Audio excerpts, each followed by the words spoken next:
Hello everyone, this is Paul. Welcome back to A Common Touch of Fantasy. This is episode 8. If you've never watched one of these before, I basically talk about the books that I've read, the books I'm reading, and about all the cultural things that I consume, like TV, movies, podcasts, comics, things of that nature. Thank you for joining me. I have to say, first off, that the live videos are going to be put on hiatus for a while until I get more accustomed to working and being more active in my life. At the moment, I just kind of want to read when I have my downtime and then pick one of my days off to make the videos.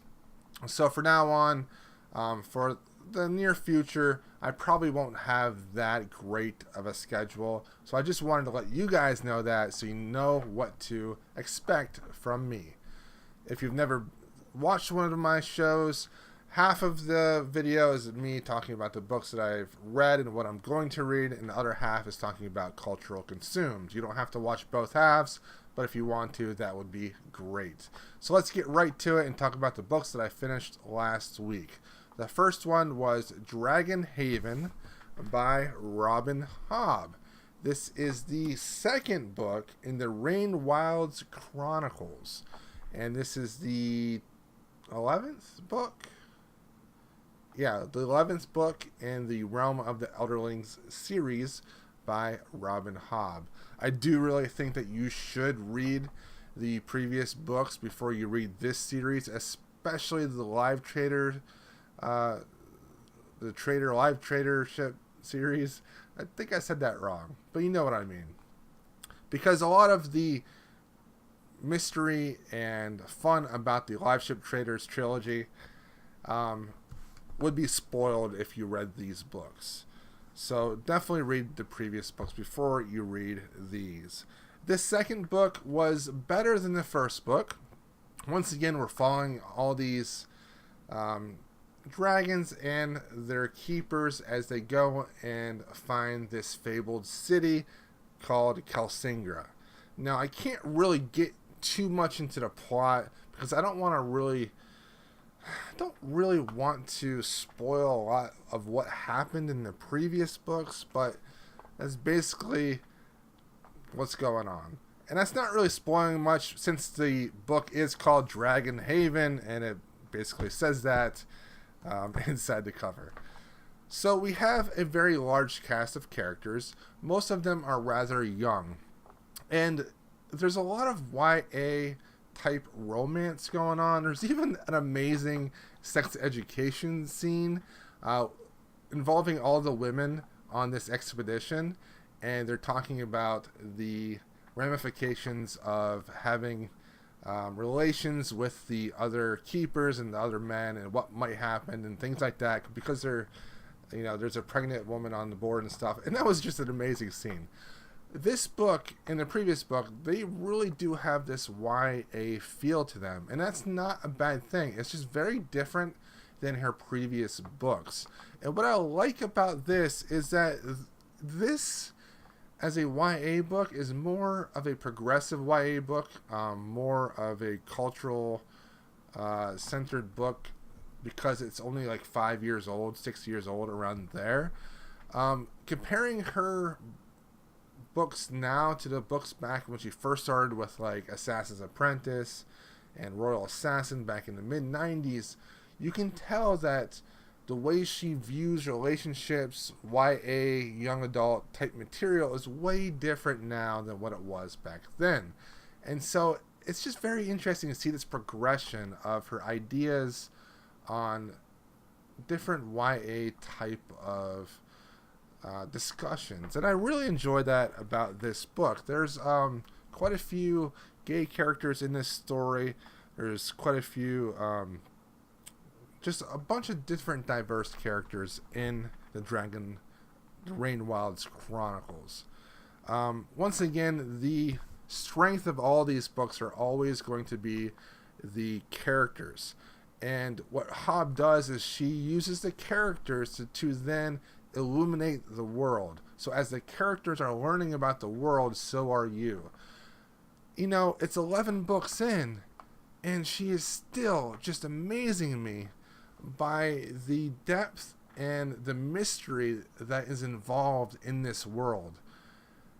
You know, at the very beginning, if she wrote a 10-page introduction to the series, she would have spoiled all of these books. But because she is giving us a little bit of information through these characters' lives as they learn it, it just makes these really small mysteries be revealed just become this huge thing, and it just makes me happy. And that is why I really love Robin Hobb as a writer.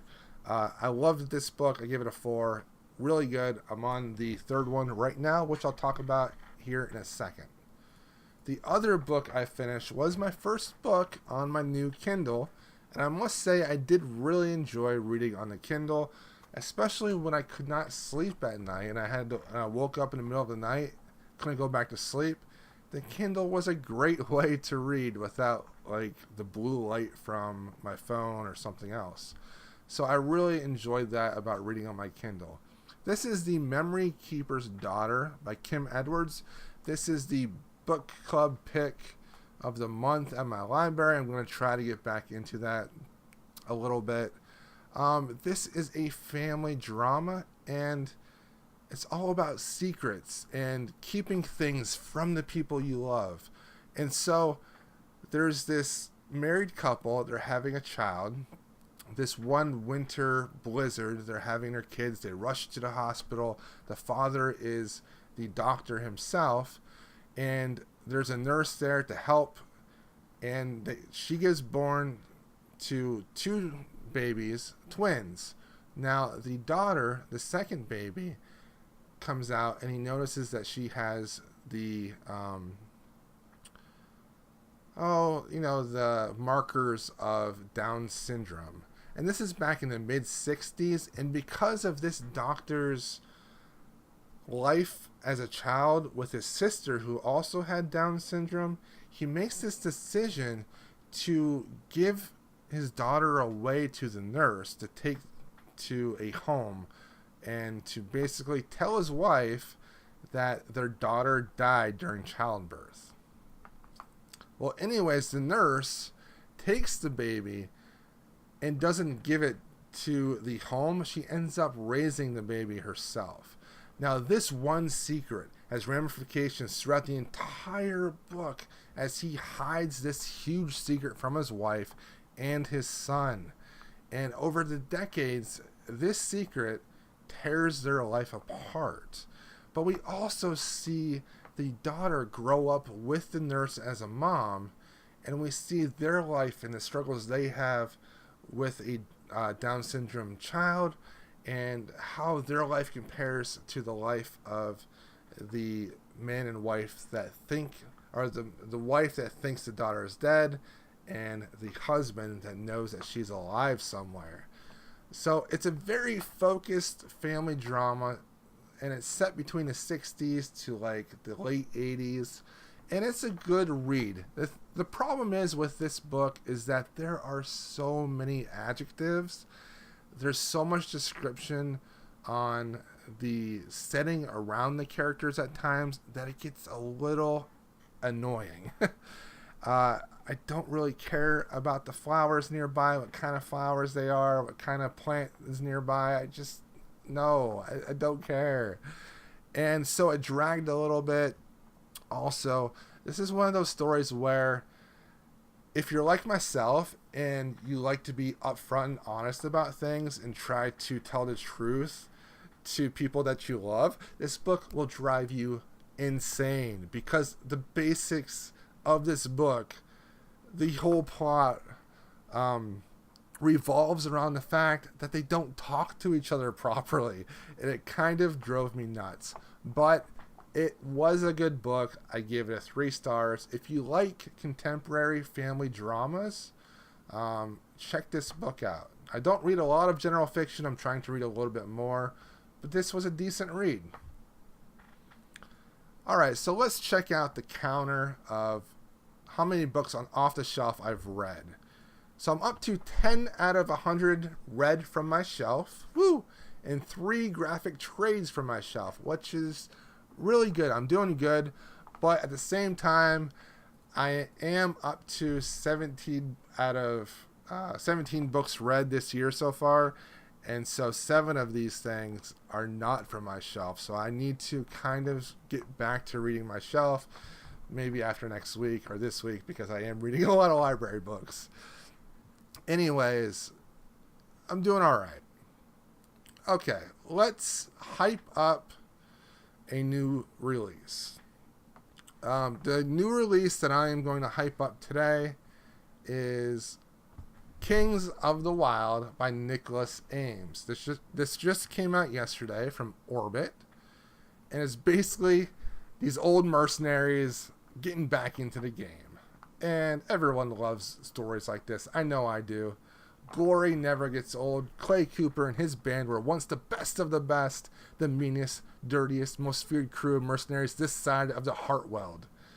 Their glory days long past, the mercs have grown apart and grown old, fat, drunk, or a combination of the three. Then an ex-bandmate turns up at Clay's door with a plea for help. His daughter Rose is trapped in a city besieged by an enemy 100,000 strong and hungry for blood. Rescuing Rose is the kind of mission that only the very brave or the very stupid would sign up for. It's time to get the band back together for one last tour across the Wyld. I think this sounds like a lot of fun. I really like books like this. It kind of reminds me of this book from, I think, a couple years ago, A Crown for Cold Silver by Alex Marshall. It kind of has that same feeling to it, you know, old mercenaries, old people from the army getting back together for one last hurrah. And so I'm looking forward to maybe checking this out. This is Kings of the Wyld by Nicholas Ames from Orbit. All right, so what books have I borrowed? Well, I didn't borrow any new books this week. I did, however, buy a couple books. Let me just pull them off the shelf. In March, I am going to be starting a new epic fantasy series, and it's going to be the John Gwynne series. And I bought books 3 and 4. We have Ruin and Wrath. These are books 3 and 4 of this series, which is the Faith in the Fallen series. I already have the first 2. And I am going to be reading that series in the month of March, probably mid-March, because I want to finish up the Michael J. Sullivan series first. And then I'm going to get to that series. And I'm really excited about reading that series. Also, I did buy a few things on Kindle. I bought a Michael Swanwick collection, Not So Much Said the Cat. And I also bought Wesley Chu's The Lies of Tao. Both of those things were on sale this last week, I believe. And I've been wanting to read both and give them both a try, so I decided to grab their ebook on my new Kindle. Let's see here. Comic books. So the Getting Graphic readathon that happened last Saturday, I wanted to read a lot more, but I was a little busy doing some other things. My favorite read from that, though, was the 7th volume of Sandman, Brief Lives. It was so good. It took me a while to read the whole thing, but I really, really loved it a lot. Let's see if I can show you a picture here.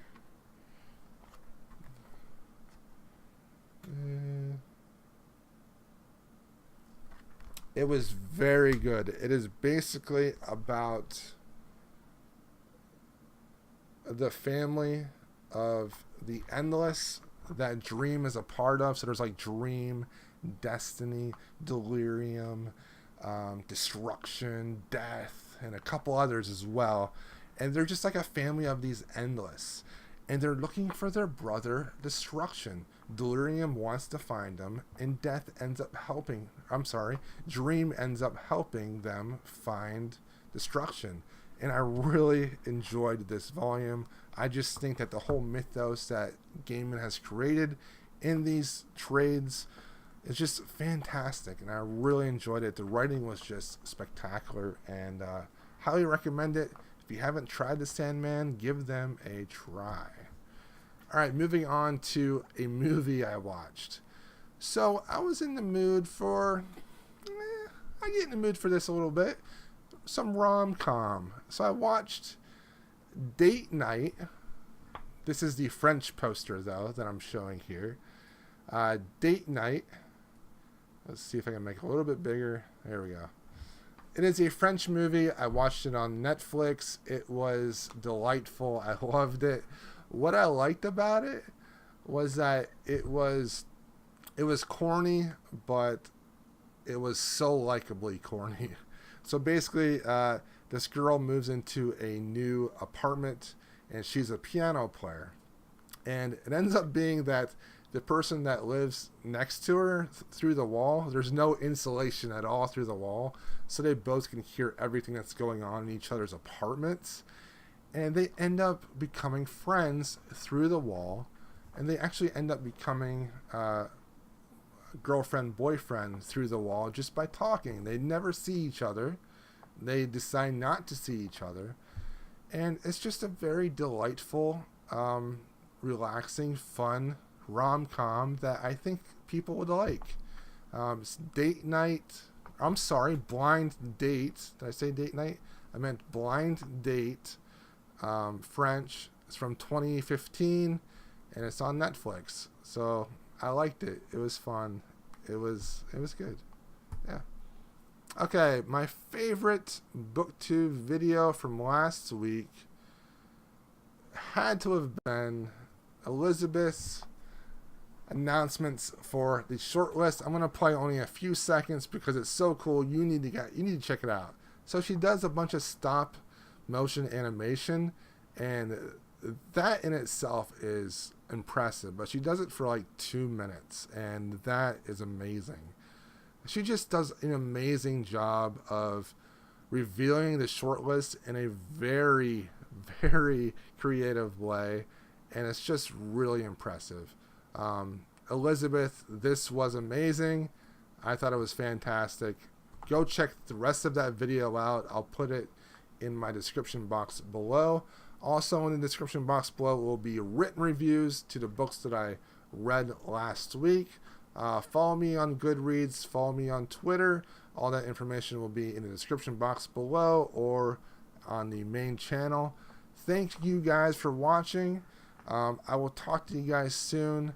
Please have a great rest of the week and a great weekend. I hope you're reading something amazing. See ya.